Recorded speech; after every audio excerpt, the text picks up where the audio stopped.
And he causeth all, both small and great, rich and poor, free and bond, to receive a mark in their right hand or in their foreheads, and that no man might buy or sell, save he that had a mark, or the name of the beast, or the number of his name. Here is wisdom. Let him that hath understanding count the number of the beast, for it is the number of a man, and his number is 666. All right. Praise the Lord. So, ito po yung nakasulat na, no? Na matagal nang nakasulat sa Biblia. At unti-unti na natin itong nakikita at nararanasan sa ating buhay, sa kasalukuyan. And he causeth all, both small and great, rich and poor, free and bond. Meaning to say, this system will be implemented to all mankind. Mayaman ka man, pobre ka man, maliit or malaki, laya ka man, or bilanggo ka man. Lahat ay magkakaroon ng pagtanggap to receive a mark in their right hand or in their foreheads, sa noo at or dito sa kanang kamay. That no man might buy or sell, save he that had a mark, or the name of the beast, or the number of his name. So magkakaroon ito ng parang matawag nating persecution. Kung hindi ka magpatatak, kung hindi ka tatanggap sa system nila, may parusa. No? Hindi ka makabili, hindi ka makabenta. Sa atin pa, kung may negosyo ka, purdoy ka. Meron kang gustong bibilhin, hindi mo mabili. Ibig sabihin yan, gugutumin ka. So meron itong consequence na masama. Here is wisdom. Let him that hath understanding count the number of the beast, for it is the number of a man, and his number is 600, 666. 666, the number of the beast. Naalala niyo yung babae na nakas out ko dyan sa Manila, sa Makati. Mismo yung husband niya, pag inaatake ng masamang espiritu yung kanyang misis, ay nabidyohan niya pa, nilumabas na 666 dito sa dibdib. Ibig sabihin yan, ang manifestation ng demonyo sa buhay niya, napahayag. That she was really indeed possessed by the devil. And sino nag-possess sa kanya? Nakita sa pangitain at nakas out mismo doon sa Makati, Black Dragon. Alam naman natin ang dragon sa Bible. This is the devil, which is called Satan. Kaya, darating ang panahon, gagamit siya ng sistema sa buhay ng tao na ipapa-implement niya para i-persecute yung mga Christians. Bigyan sila ng tinatawag na kaparusahan pag hindi sila tatanggap sa number of the beast. Ang tanong, handa ka na ba kung darating yan? Unang-una, bago ma-implement ito, magkakaroon muna ng rapture. So unahin natin ang paghahanda sa rapture para hindi na natin ito maranasan. Praise the Lord. Bakit kailangan pa natin yan i-preach? Bakit kailangan pa natin yan i-discuss dito sa simbahan? Of course, para yung maiwan na nag-isi-isi, meron pa silang idea paano maligtas. Praise the Lord. Kaya, kung ayaw mong maghanda sa rapture, ito, kailangan kabisiduhin mo para maligtas ka pa. Kaso, ang problema, kung hindi ka nga maligligtas sa panahon ngayon, ano pa kaya sa panahon ng ipipressure ka na? Hindi naman natin ma-judge ang tao. Para yung tiyunggo. Kung walang bagyo, kung nagbagyo, kumapit ng husto, hindi nahulog. Nung wala ng bagyo, tsaka pa nahulog. Kung baga pa, kung kailan walang pagsubok, masyado, nahulog. Kung kailan maraming persecution nagsikap, hindi nahulog. So, ganun. Kaya, tandaan natin, paano kung tatanggapin mo yung system of the Antichrist? Magpatatak ka para makabili ka, para makabenta ka. Ipalagay natin, tapos na ang rapture. Naiwan ka ngayon sa sanglibutang ito. Ipapa-implement ngayon ng Antichrist. Paano ba yung Antichrist? Magagawa sila ng one world government. Lahat ng mga local government sa bawat bansa, mulain na yan. Magkakaroon na ng centralized na tinatawag na globalization. Pag sinabing globalization, one system of all earth. So matawag nating one world government. Katulad ngayon, parang nakikita na natin yung implementation ng isang batas na ipapa-implement sa buong mundo. Napatunayan ito sa pandemic na ito. Kung ano yung iutos. Pag sinabi lockdown, kahit Amerika ka, kahit Russia ka, kahit Germany ka, kahit Japan ka, kahit Australia ka, lockdown talaga. Nakarinig ba tayo dito na may bansa dito na hindi sumunod? Sumunod lahat. Pag sinabing grounded lahat ng flights, walang airlines talaga. Sunod lahat. Tingnan mo. Pag sinabi, kailangan ng face mask, sunod lahat. Kailangan ng QR code, sunod lahat. Kailangan ng vaccination, sunod lahat. See, nakikita na natin. Kaya, therefore, ito ang pinakaingatan natin na pag mangyari na yung marking of the beast na yan, para doon sa mga maiwan sa rapture, tandaan ninyo, prefer to die rather than to accept the mark of the beast. Bakit? Basahin natin. Revelation 14:9 hanggang 11. Praise the Lord. And the third angel followed them, saying with a loud voice, If any man worship the beast and his image, and receive his mark in his forehead or in his hand, the same shall drink of the wine of the wrath of God, which is poured out without mixture into the cup of his indignation. And he shall be tormented with fire and brimstone in the presence of the holy angels and in the presence of the Lamb. And the smoke of their torment ascended up forever and ever. And they have no rest day nor night, who worship the beast and his image, and whosoever receiveth the mark of his name. Yan. Kasi itong panahon na ito, hayagan na ito, lantaran na ito na i-eliminate nila si Kristo sa mundong ito. Walain na nila si Kristo. Walain na nila ang Diyos. Ang totoo. Hindi nyo ba alam, meron na tayong ginagawa ngayon sa Abu Dhabi na matawag nating one world religion, na meron ng tinatawag na tolerance. Anong tolerance? Magsasama na ang lahat ng mga reliyon with all tolerance. Pag sinabing tolerance, kung ano yung practice mo na mali sa grupo ko, tolerance, okay lang, no problem. Ano naman yung practice ko na mali sa inyo, so magkakaroon ngayon ng tolerance. One world government. Pag yan ay mangyari na, ibig sabihin yan na. Magde-declare na ngayon yung anti-Christ na yan. Kasi sa Bible, hindi pwede yung tolerance. Kaya nga sinabi dyan, what agreement with idol and with the temple of God. Hindi mo pwedeng itolerate yan eh. Tingnan mo yung dito sa atin, pag merong sanib na masamang espiritu yung tao, maprehan natin. Tumba yan. Hindi pwede itolerate yan ng Diyos. Praise the Lord. Oo. So, ibig sabihin yan, gusto ni Satanas i-neutralize sa utak ng mga tao. Hindi na ang Diyos ang makapangyarihan.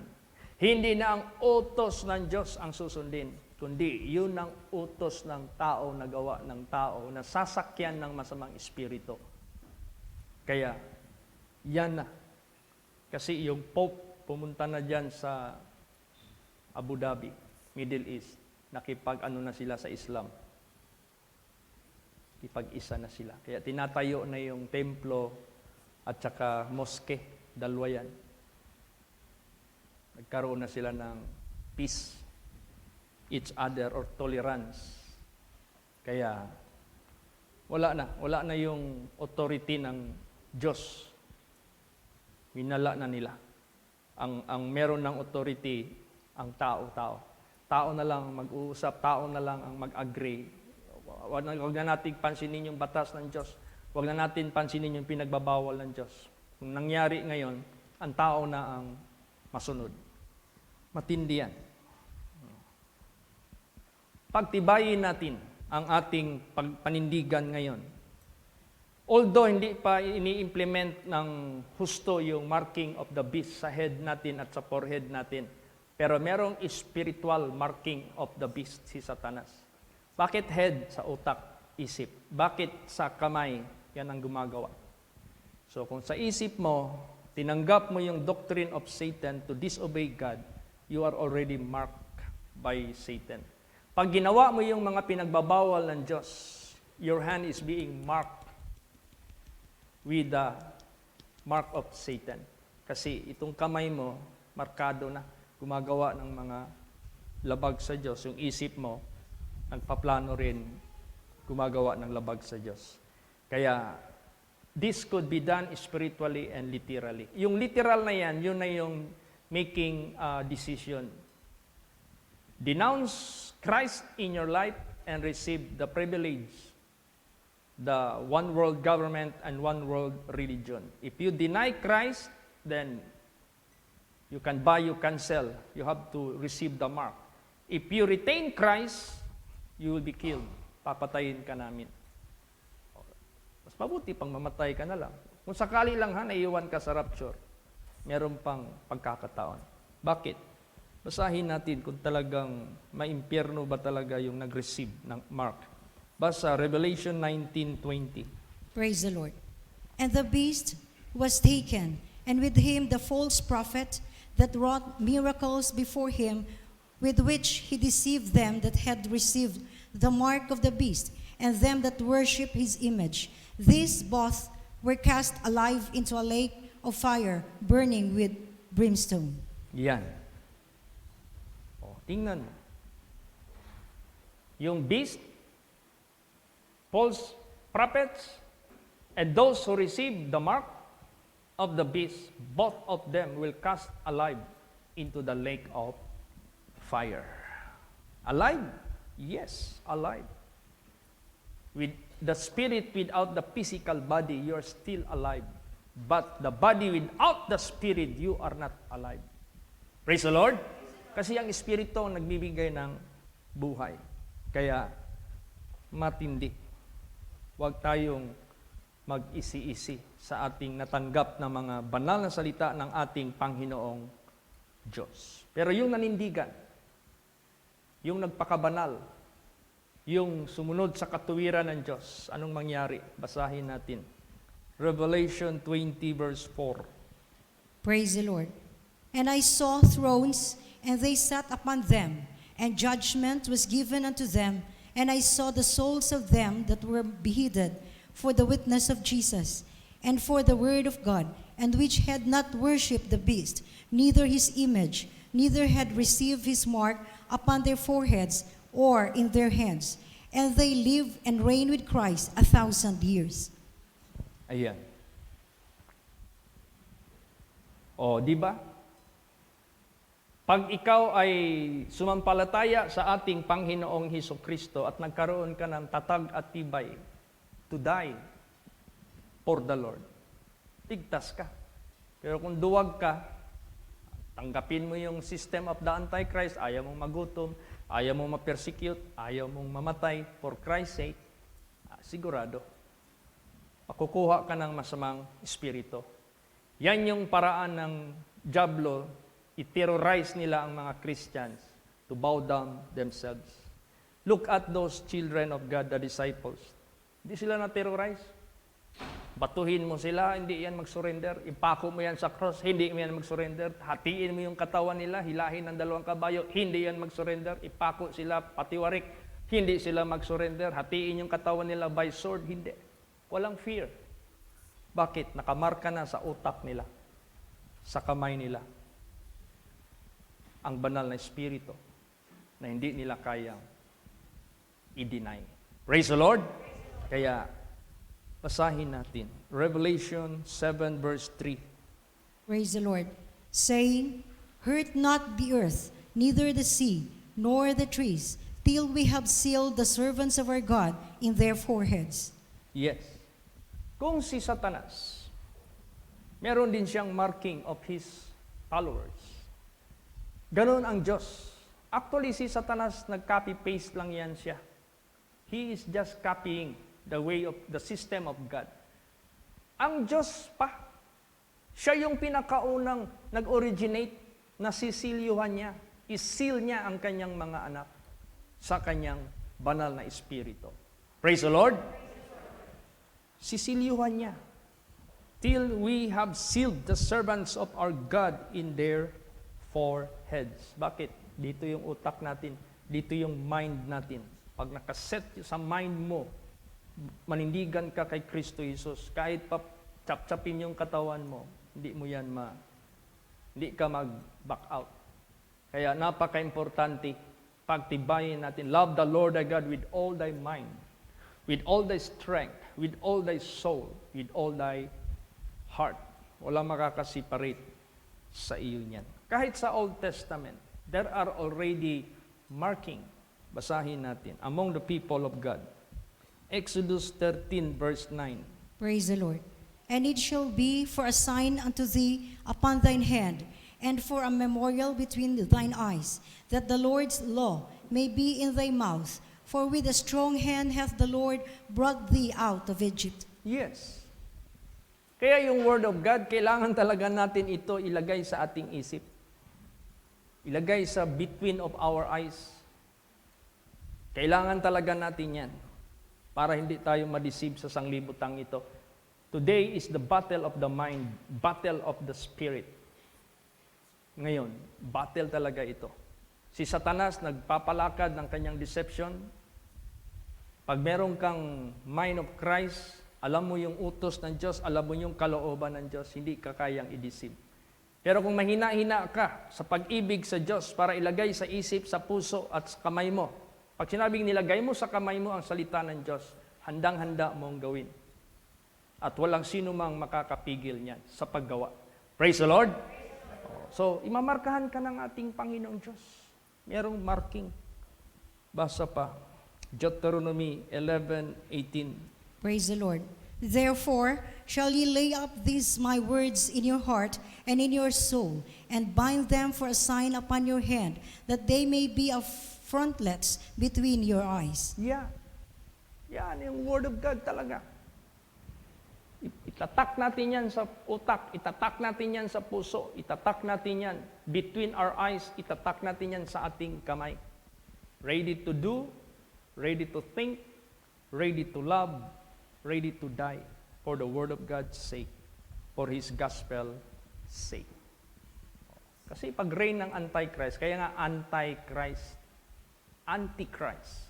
Pag sinabing Antichrist, they are against Christ. Laban sila sa kay Kristo. Pag hawakan na nila yung gobyerno, pwede nilang implement ang gusto nila.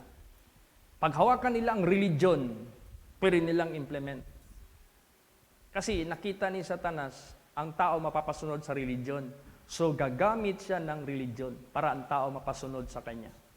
Nakita ni Satanas na ang tao susunod sa batas sa government. Kaya magtatatag din siya ng one world government. Kaya, therefore, mangyayari yan. At nakikita na natin malapit na. Mag-full implement. Hinihintay na lang ni Jesus yung mga anak niya na kunin niya sa rapture. Praise the Lord! Nakarinig na ba kayo ng Antichrist? Basahin natin.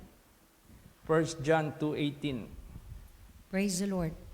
Little children, it is the last time, and as ye have heard that Antichrist shall come, even now are there many Antichrists, whereby we know that it is the last time. See? Nung una pa yan, yung Antikristo na yan. It's been already existing. Nag-exist na yan sila. Tingnan mo si Christ, si Lord Jesus. Nung ipinanganak, di ba? Papatayin siya. Antichrist. Nung pinapili sila kay Barabbas at saka kay Jesus, si Jesus ang pinapako nila, that is Antichrist. Ayaw nila kay Kristo. Basa pa. 1 John 2:22. Praise the Lord. Who is a liar, but he that denieth that Jesus is the Christ? He is Antichrist, that denieth the Father and the Son. Yes. Sino ang sinungaling? Yung nagdi-deny kay Jesus na siya ang Kristo or Messiah or Savior. He is Antichrist that denieth the Father and the Son. Marami ngayon yan. Jesus said, if you deny the Son, you deny the Father. Marami ngayong they deny the Son and they said they do not deny the Father. Di nila alam, if you deny the Son, you deny the Father. Because the Father and the Son, siya lang yan. Iisa lang yan. Praise the Lord. If you deny the Son, you deny the Father. Ngayon, palakad ni Satanas, i-deny mo yung Son, wag lang ang Father. Mali ka pa rin. Jesus said, if you deny the Son, you deny the Father. Kasi hindi nila mag-get yung kanyang kapangyarihan. Kaya maraming Antichrist ngayon. Nagdi-deny kay Lord Jesus Christ. Basa pa, 1 John 4:3. Praise the Lord. And every spirit that confesseth not that Jesus Christ is come in the flesh is not of God. And this is that spirit of Antichrist, whereof ye have heard that it is should come, and even now already is it in the world. Yan. Ayaw nilang ipalabas na si Kristo nagpakatawang tao. Kasi yung pagpakatawang tao ni Lord Jesus Christ ay napakahalaga sa ating kaligtasan. Gusto ni Satanas tabunan si Kristo na pumunta dito na magligtas sa atin. Para mangyari ngayon, sabihin nila, yung Kristo na yan na pumunta, hindi yan siya. Hindi nagpakatawang tao si Kristo. O, di ba? So, yung i-deny nila yan, na hindi nagpakatawang tao si Kristo, baliwala lahat ng mission ng Diyos dito. Pero, that is of Antichrist. We must believe that Jesus Christ came.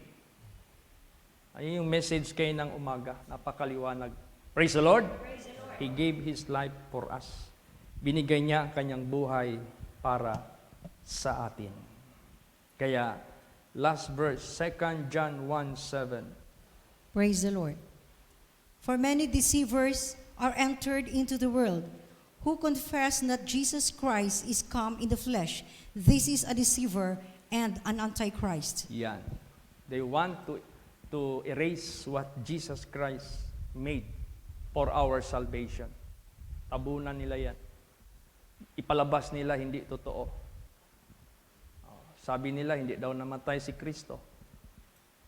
Merong malaking ngayon grupo, ay Jesus Christ did not die. Hindi daw namatay. Di nila alam yung kamatayan ni Kristo, daan ng ating kaligtasan. Praise the Lord! So, napakaraming false teachings, napakaraming mga false prophets ngayon sa sanglibutang ito. Kaya, therefore, let us be strong in the Lord. So, naghingi ako ng pahayag kahapon sa anyong New Year, itong booster. Hindi tayo pinapaano ni Jesus sa booster. Sabi niya, ako na bahala sa inyong mga anak. Hindi na kailangan yan. Praise the Lord! Si Brad Pabs kanina, meron kinuwinto sa akin. Yun daw mga tao dyan sa checkpoint, ini-scan. Ikaw, vaccinated ka na? Opo. Itunong daw yung dito. May booster ka na? Wala pa. Mayroong tao daw na may booster. Pag tunog daw, pag ganyan daw, pag naka-booster na, mag-tut, gumanon. Uy, ano kayang meron doon sa loob ng booster? Bakit na-detect? Ibig sabihin yan, there is something metallic or there is something inside of that which the people of the world that does not know. Pero yun nga, pag may booster ka, gumanon, tumunog. Kaya, alam mo naman si Satanas, marami siyang mga ways na katusuan niya para hindi sila mahalata. So, i-commit natin yan kay Lord Jesus. Ang importante sa buhay natin, in your mind, in your heart, in your hand, the Word of God. Gawin lang natin yan. Praise the Lord! Kasi may invisible mark of the beast, which is, pag naka-implant yan sa utak mo, naka-implant yan sa kamay mo, you are already bound to hell. Anong klase yung Yung S-I-N. S-I-N. Pag naka-implant yan sa utak mo, ginagawa mo, nakamark yan sa kamay mo, markado ka, you are already bound to hell. Yan yung pagpunta ni Jesus Christ dito na kukunin niya, i-erase niya sa isip natin at sa kamay natin. Praise the Lord! This is the reason why Jesus Christ came to destroy the work of the devil. Kaya sa buhay natin, pasalamat tayo kay Lord Jesus na itong katawan natin, we are being sealed by the Holy Ghost.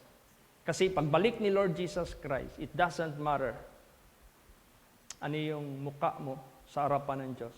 Ang tinitingnan niya yung seal. Yung Holy Spirit nasa iyo. At ang Holy Spirit guaranteed mapapasa atin if we are clean pag malinis tayo. Pag sinabing malinis, the absence of sin, the absence of iniquity, yan yung ibig sabihin malinis. Because Christ redeemed you already, forgiven you already. Go and sin no more. Kaya maghanda tayo una sa rapture. Praise the Lord. In case lang itong maiwan, kung may maiwan man, meron ka pang maalaala. Uy, tama, no?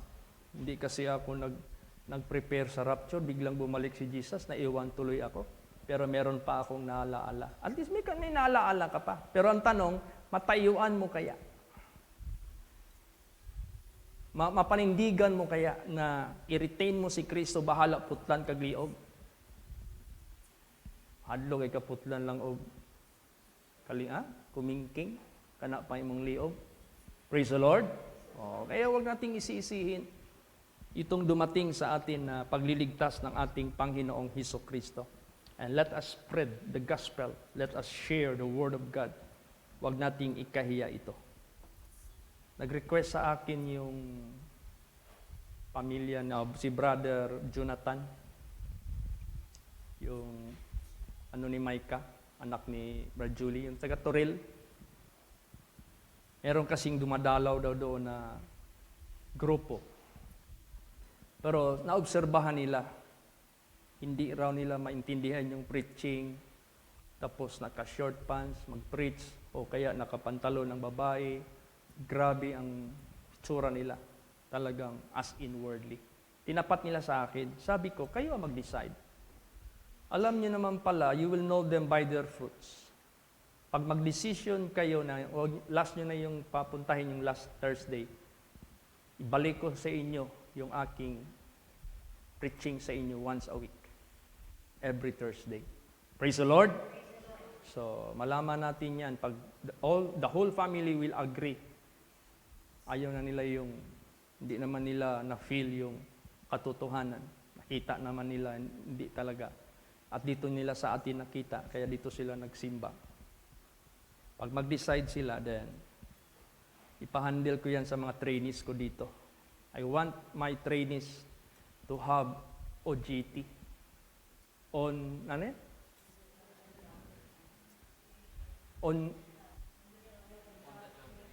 the job training. Praise the Lord. So, pwede kong pahawakan yan kay Brad RJ. I-train ko ito. I-handle mo yan. Yung every Thursday. At minsan kasi nagkasakit si Brad RJ. Doon natulog sa kapatid niya para magpahilot. Ang problema ko, sino ang mga tawan dito sa live? Tinawagan ko si Brad Cyril. Sabi ko, Brad Cyril, dahil naggawa mo ng mag-hands-on dyan with Brother RJ, subukan mo. Uy, napustro. Praise the Lord. Successful. Sabi ko, thank you Lord. Salamat po. At least, in the absence of Brad RJ, kung meron siyang assignment sa labas na OJT niya, meron ditong si Brad Cyril. So, kaya ng umaga, medyo matagal akong nakagising. Mga nasa alas 6 na. Pagpasok ko sa prayer room, taka ako, meron nang nagmo-move dito. Pagsilip ko, si Brad Cyril, siya lang isa nag-move dito, si Brad Rico dito. Kent ba yon? Ay, si Kent pala yon? Ha? Ay, Clint. Dili ito ikaw, Cyril? Ikaw, no? Kato akong na istorya? Oh, ikaw lagi ito. Ako yun na, tulog pa ka. Tulog pa man ka. Si RJ tulog pa yan. Si Gring na iyang. Kung na kong gituktok, wala ka mata. Oo, si Cyril po yun. Praise the Lord. Oh, kaya, ganun, sabi ko, Lord, salamat.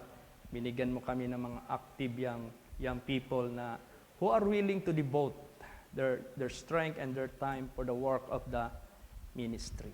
Kaya, so gusto ni Lord Jesus Christ sa atin, let us devote our lives to the Lord, or else this will be stolen sa labas. Na nakawin niya ito ng kaaway. Kaya if you are occupied, your time is being occupied with the Lord, then wala nang lugar si taning sa buhay mo. Praise the Lord!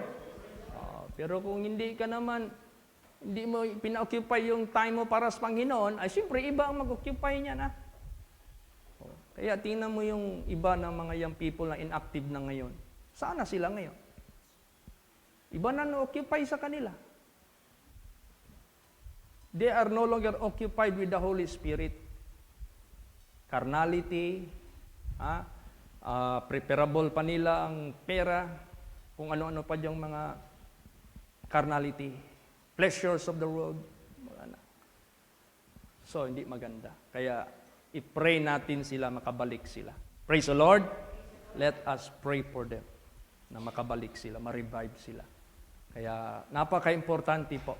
You want to be marked with the mark of God, sealed by the Holy Spirit, then occupy your mind, occupy your heart, your hand, every system of yours.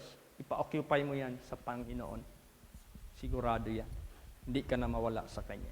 Praise the Lord! Magsitayo po ang lahat.